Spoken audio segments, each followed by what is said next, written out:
जीवन और मृत्यु। चीन में लात्से के समय में ऐसी प्रचलित धारणा थी कि आदमी के शरीर में 9 छेद होते हैं। उन्हीं 9 छेदों से जीवन प्रवेश करता है और उन्हीं से बाहर निकलता है। 2 आँखें, 2 नाक के छेद, मुंह, 2 कान, जननेंद्रिय, गुदा। इसके साथ 4 अंग हैं, 2 हाथ और 2 पैर, सब मिलाकर 13। यही 13 अंग जीवन के साथी हैं और मृत्यु के भी साथी हैं। यही 13 जीवन में लाते हैं और यही जीवन से बाहर ले जाते हैं।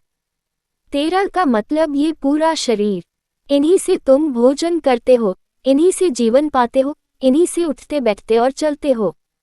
यही तुम्हारे स्वास्थ्य का आधार है और यही मृत्यु का भी आधार होंगे, क्योंकि जीवन और मृत्यु एक ही चीज के 2 नाम हैं।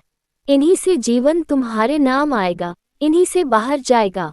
इन्हीं से शरीर के भीतर खड़े हो, इन्हीं के साथ शरीर टूटेगा, इनके द्वारा ही टूटेगा। हैरानी की बात है, यही तुम्हें संभालते हैं और यही मिटाएंगे। भोजन तुम्हें जीवन देता है, शक्ति देता है और भोजन की शक्ति से अपने भीतर की मृत्यु को बड़ा किए चले जाते हो। भोजन तुम्हें बुढ़ापे तक पहुंचा देगा, मृत्यु तक पहुंचा देगा। आँख, नाक, कान से जीवन की श्वास भीतर आती है, उन्हीं से बाहर जाती है। 9 द्वार और 4 अंग। लात्से कहता है 13 ही जीवन के साथी, 13 ही मौत के साथी। ये 13 ही ले जाते हैं। अगर तुम सजग हो जाओ तो तुम 14वें हो, इन 13 के पार हो।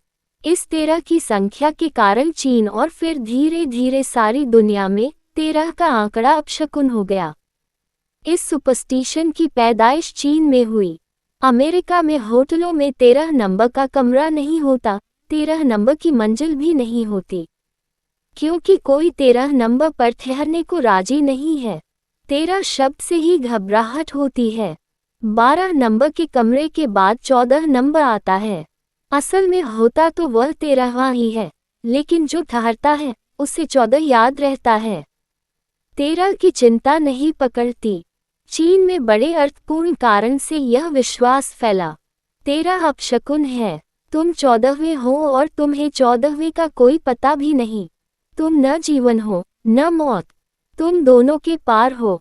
अगर इन 13 के प्रति सजग हो जाओगे, पृथक हूँ, मैं अन्य हूँ, शरीर और मैं और यह जो भीतर भिन्नता, शरीर से अलग चैतन्य का आविर्भाव होगा, इसकी न कोई मृत्यु है न कोई जीवन है।